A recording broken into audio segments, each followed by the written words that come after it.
26 വർഷത്തെ വിശ്വാസം, ലക്ഷക്കണക്കിന് സന്തോഷകരമായ ദാമ്പത്യങ്ങൾ. കല്യാണം എന്നാൽ കേരള മാട്രിമോണി തന്നെ. ഈ വിഷയത്തിൽ ആദ്യം തന്നെ CTVയുടെ ഒരു കാര്യം പറയാനുണ്ട്. ഈ വിഷയം 2 മാസം മുമ്പ് നിങ്ങൾ തന്നെയാണ് ആദ്യം ഇത് ചർച്ചയാക്കിയത്. സത്യത്തിൽ അതൊരു നല്ല കാര്യമാണ്. കാരണം 2 മാസം മുമ്പ് ഇടതുപക്ഷ സർക്കാരിന്റെ അവസാന ഘട്ടത്തിൽ 10 വർഷം ലോഡ് ഷെഡിങ്ങും പവർ കട്ടും ഇല്ലാതിരുന്ന എന്ന് പറഞ്ഞ് വാർത്ത പ്രചരിപ്പിച്ച സമയത്ത് അന്ന് തന്നെ ലോഡ് റെസ്ട്രിക്ഷൻ എന്ന പേരിൽ ഇവർ കൊണ്ടുവന്നിരുന്നു.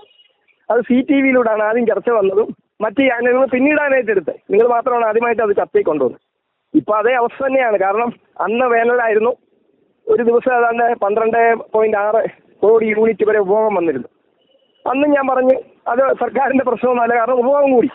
പിന്നെ കഴിഞ്ഞ 10 വർഷമായിട്ട് പുതിയ പദ്ധതികളൊന്നും വന്നില്ല എന്നുള്ളൊരു സത്യമാണ്. ഇപ്പോൾ ഉണ്ടായ പ്രശ്നമൊന്നും അതുകൊണ്ട് അതിനൊപ്പം തന്നെ ഉപഭോഗം കൂടിയിരുന്നു. അന്ന് വാങ്ങിയ വൈദ്യുതി ഇപ്പൊ തിരിച്ചു കൊടുക്കേണ്ടതായിട്ട് വന്നു.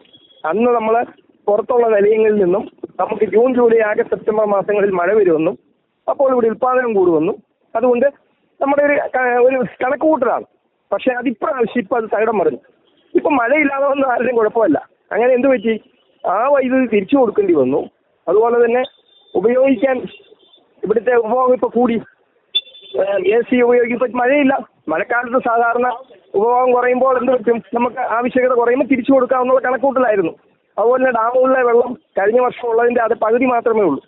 അപ്പോൾ അങ്ങനെ ഒരു പ്രത്യേക സാഹചര്യം വന്നുകൊണ്ടാണ് ഈ ലോഡ് ഷെഡിങ് പോലെ ഇപ്പോൾ വന്നത്. അപ്പം ഞങ്ങളുടെ ഒരു അഭിപ്രായം പറയാം. ഇതിനകത്തൊരു കൃത്യസമയം പറഞ്ഞാൽ നല്ലതായിരിക്കുമെന്നൊരു അഭിപ്രായമുണ്ട്. അത് ഞങ്ങൾ ബോർഡ് മാനേജ്മെന്റിനെ അറിയിച്ചിട്ടുണ്ട്. ഒരു കൃത്യസമയം പറഞ്ഞു കഴിഞ്ഞാൽ ആ സമയം ജനങ്ങൾ കാത്തിരുന്നാൽ മതിയല്ലോ. ഇപ്പം അതൊരു വിഷയം. പിന്നെ UDF സർക്കാരിൻ്റെ കാലത്ത് ഒപ്പുവെച്ചൊരു കരാറുണ്ടായിരുന്നു. അത് 465 മെഗാവാട്ടാണ്. 4 രൂപ 29 പൈസയുടെ കരാറ്.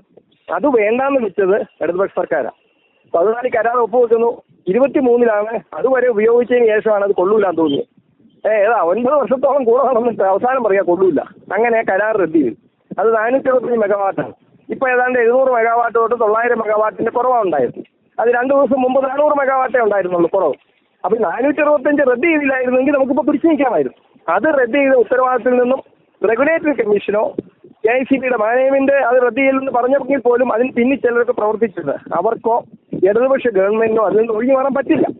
അപ്പൊ അതാണ് പ്രധാനപ്പെട്ട വിഷയം. ഇപ്പം ഇങ്ങനെ ഒരു സാഹചര്യം ഉണ്ടായതിന്റെ. ഇപ്പം മറ്റൊരു വിഷയമുള്ളത് മഴയില്ലാത്തൊരു വിഷയമുണ്ട്. മഴയില്ലാത്തതുകൊണ്ട് ഉൽപ്പാദനം നമ്മുടെ ഇവിടുത്തെ ഇന്റേണൽ ഉൽപ്പാദനം എന്ന് പറയുന്നത് ഏതാണ്ട് 30% ഇപ്പോൾ ഇല്ല. അത് ഉൽപ്പാദിപ്പിച്ചാൽ പോലും ഉണ്ടാകുന്നത് നമുക്ക് തിരിച്ചു കൊടുക്കാൻ പറ്റുന്നത് ഉൽപ്പാദിപ്പിക്കുന്നുണ്ട്. പക്ഷെ നമുക്ക് തിരിച്ചു കൊടുക്കേണ്ട ഒരു കരാറുണ്ട്. അപ്പൊ അങ്ങനെ മൊത്തത്തിലൊരു വിഷയം വന്നതുകൊണ്ടാണ്. അതല്ലാതെ ഇവിടെ മനഃപൂർവ്വം ആരും കറണ്ട് വൈകിട്ട് കളയുന്നതോ ആൾക്കാരെ ബുദ്ധിമുട്ടിക്കുന്നതോ അല്ല. പക്ഷെ ഇത് ഒരു അരമണിക്കൂറെന്നോ അല്ല പറഞ്ഞ് പണ്ട് വെച്ച പോലെ ലോഡ് ഷെഡിംഗ് എന്നുള്ള പേര് പറഞ്ഞാൽ എന്തോ 2 മാസം മുമ്പേ ലോഡ് ഷെഡിംഗ് കേരളത്തിൽ വന്നതാ. ഇതിപ്പം കേരളത്തിൽ വന്നതല്ല. പുതിയ ഗവൺമെന്റ് വന്നിട്ട് ഇപ്പം 2 മാസമല്ലേ ആവുന്നുള്ളൂ. അതുകൊണ്ട് ഇത് പുതിയ പ്രതിഭാസമൊന്നും അല്ല. കഴിഞ്ഞ ഗവൺമെന്റ് അവസാന കാലഘട്ടത്തിലെ വന്നതാണ്. അത് കാലാവസ്ഥയുടെ ചരിവ് മൂലം ഇങ്ങനെ സംഭവിച്ചു പോയി. അത്രയേ ഉള്ളൂ കാര്യം. അതിനെ എത്ര വിലയ്ക്കാണേലും വൈദ്യുതി വാങ്ങാൻ വേണ്ടിയിട്ട് റെഗുലേറ്ററി കമ്മീഷനും ഈ ഗവൺമെന്റ് അനുവാദം വാങ്ങി. 9 രൂപ 16 പൈസ തൊട്ട് വേണേലും വാങ്ങിച്ചോളാൻ ഗവൺമെന്റിന് റെഗുലേറ്ററി കമ്മീഷൻ അനുവാദം കൊടുത്തിരിക്കുക. സാധാരണ റെഗുലേറ്ററി കമ്മീഷനിലേക്ക് ബോർഡ് ഒരു അപേക്ഷ കൊടുത്താൽ താമസിപ്പിക്കാറുണ്ട്. പക്ഷേ ഗവൺമെന്റ് മാറിയത് അറിഞ്ഞപ്പോൾ അവർക്ക് കാര്യം മനസ്സിലായി, ഇവിടെ നടക്കില്ല എന്ന് മനസ്സിലായി. അവർ അനുവാദം നൽകിയിട്ടുണ്ട്. അപ്പോൾ അങ്ങനെ വരെ ഗവൺമെന്റ് ചെയ്തിട്ടുണ്ട്.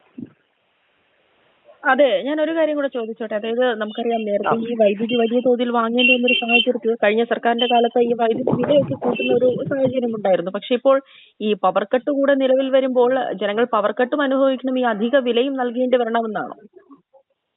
പവർ കട്ടിലേക്ക് എത്തിയിട്ടില്ല നമ്മൾ. ലോഡ് ഷെഡിങ്ങേ ഉള്ളൂ ഇപ്പം. പവർ കട്ട് എന്ന് പറയുന്നത് ഇത് രണ്ടും രണ്ടാണ്. ഇപ്പം ലോഡ് നിൽക്കാത്തതുകൊണ്ട് ചെയ്യുന്ന കാര്യങ്ങളാണ്.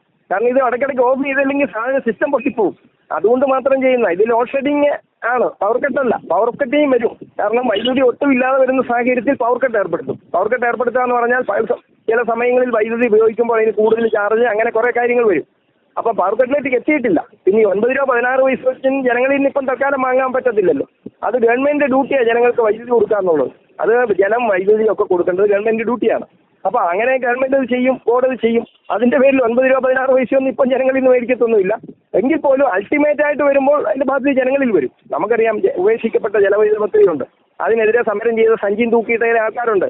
അവരെയൊക്കെയാണ് കുറ്റപ്പെടുത്തേണ്ടത്. അവരൊക്കെ ഫ്ലാറ്റുകളിൽ AC ഇട്ട് സുഖമായിട്ട് കഴിയുകയാണ്. ജലവൈദ്യുത പദ്ധതികൾ വന്നാൽ പ്രകൃതിക്ക് യാതൊരു കുഴപ്പമില്ല. ഞാനിങ്ങോട്ട് വരുന്ന വഴി ഒരു ഡ്രെയിനേജ് പൊട്ടി ഒഴുകാൻ തുടങ്ങിയിട്ട് 12 ദിവസമായി. ഉള്ളൂരാണ്. ഇതുവരെ അവർക്കൊന്നും നന്നാക്കി എടുക്കാൻ പറ്റിയിട്ടില്ല. രോഗാണുക്കൾ മുഴുവൻ വഴിയെ ഒതുങ്ങുക. അപ്പോൾ ഏതായാലും അത്രയും പ്രകൃതി ദോഷമൊന്നും ഏതായാലും ജലവൈദ്യുത പദ്ധതി വന്നാൽ വരില്ല. അതിനെക്കുറിച്ച് പറയണമെന്നുണ്ടെങ്കിൽ നമുക്ക് ഡീറ്റെയിൽ ഒരു ചർച്ച വെക്കാം, സെപ്പറേറ്റ് ചർച്ച വെക്കാം. ഞാൻ കഴിഞ്ഞ പ്രാവശ്യം പറഞ്ഞിരുന്നതാണ്. അതുകൊണ്ട് ജനങ്ങളുടെ പേരിൽ ബാധ്യത ഈ ഗവൺമെന്റ് ഉടൻ നിൽക്കുമൊന്നുമില്ല. പക്ഷേ അൾട്ടിമേറ്റ്ലി KSEBയുടെ ബാധ്യത എന്ന് പറഞ്ഞാൽ ജനങ്ങളുടെ ബാധ്യത വരും. ഏറ്റവും പുതിയ വാർത്തകളും വിശേഷങ്ങളും വിരൽ തുമ്പിലറിയാൻ സീ മലയാളം ന്യൂസ് എല്ലാ ഡിജിറ്റൽ പ്ലാറ്റ്ഫോമുകളിലും ലഭ്യം.